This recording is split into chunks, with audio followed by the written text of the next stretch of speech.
The federal government and this institution at Congress we're world-class experts at kicking the can down the road and also burying our heads in the sand. In short, we are terribly proficient at ignoring glaring, alarming, and potentially devastating problems. Not just here, but a myriad of other ways. Solving the current dire financial status of the Postal Service should not be partisan. It seems it is, because I've been watching this for several hours now, but it shouldn't be. We should take partisanship and throw it in the trash, particularly when we're looking at realities of math. Between 2007 and 2019, the Postal Service lost $78 billion, and in 2020, I believe that figure was $9.2 billion.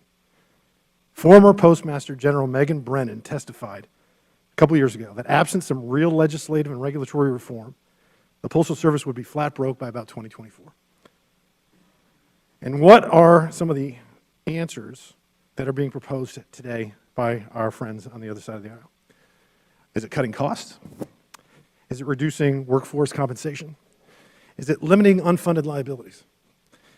Is it requiring the financial condition of the Postal Service to be considered during future collective bargaining? None. No, not one of those things. Medicare integration has been talked about a lot, and it looks as if, by estimates, that it'll save about $40 billion over the next decade. But we're trying to close a $160 billion gap. And taxpayers shouldn't be on the hook for that anyway. It's not as if Medicare is a shining example of financial safety and stability. Mr. DeJoy, I have a very quick question for you. How many of the proposed reforms from the 2018 task force, I believe there were maybe like 6 major ones, have been implemented? Have there been any? Can you add, I can't hear you. I'm sorry, can you hear me? Go ahead.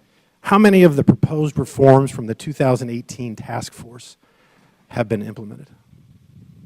So, if you haven't noticed, we've had kind of a restriction on implementing a lot of different processes. But the task force, I did study the task force, and there was some good directional elements of it, and there were some things that I would not sign on to. But it's very much some of those elements that after we announce the plan, I will be happy to to discuss it.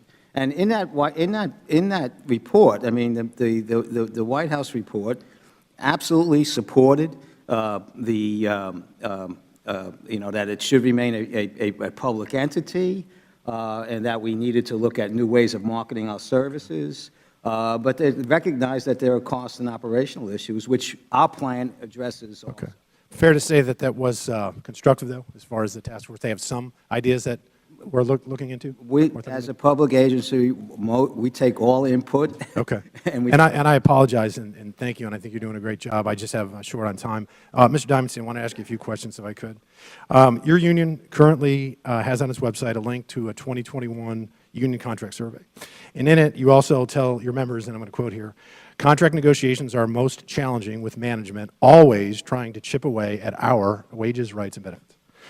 And I would just have to share that I think demonizing the Americans at work at the Postal Service, in the Postal Service leadership, doesn't do anything to solve the crisis that we're facing. It doesn't do anything to close that gap. So, when we're looking at background material here, when we were reading through it, it was rather extensive. I was really alarmed by the $160 billion in unfunded liabilities and debt.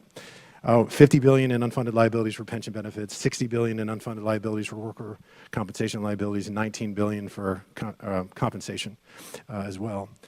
It's glaringly obvious that this $160 billion chasm has to be closed, or at least narrowed, by limiting at least somewhat the aforementioned unfunded benefits, and they're going to have to be trimmed. So I just had 3 quick questions for you.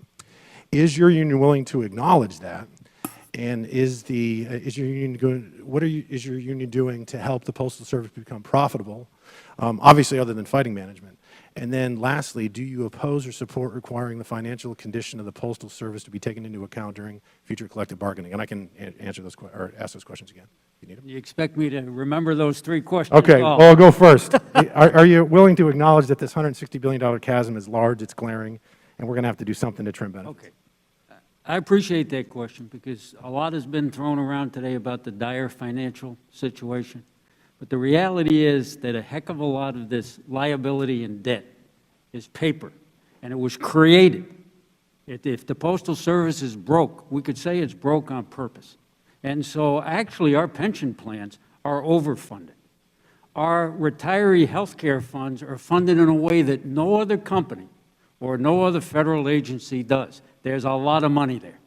So to me, it doesn't get us to where we need to go by creating this picture that's really not the case. Now, that isn't diminishing that we feel there are some real challenges. So one of the questions you asked is, what are we doing about it? We're huge advocates of expanded services. Expanded services bring in new revenue, such as in the financial service world, such as paycheck cashing, such as licensing, such as electric charging stations in front of many post offices. There's all sorts of things that we can do, and we're willing to work with management on.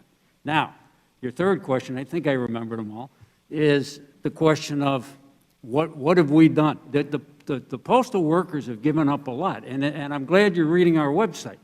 But you should go back to our 2010 collective bargaining agreement where we didn't get pay raises for 2 years at all, where we lowered the standards to the point that the post office, unfortunately, is having trouble hiring. We didn't want to go that way, all right?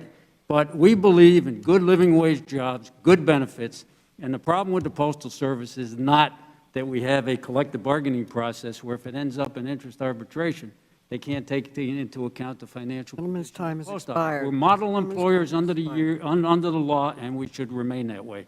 But I do take issue with this idea of the hundreds of billions of dollars that's thrown around when it's really not the case. And Congress can fix it The gentleman's time has expired. with many of the ways we talked about. The gentleman from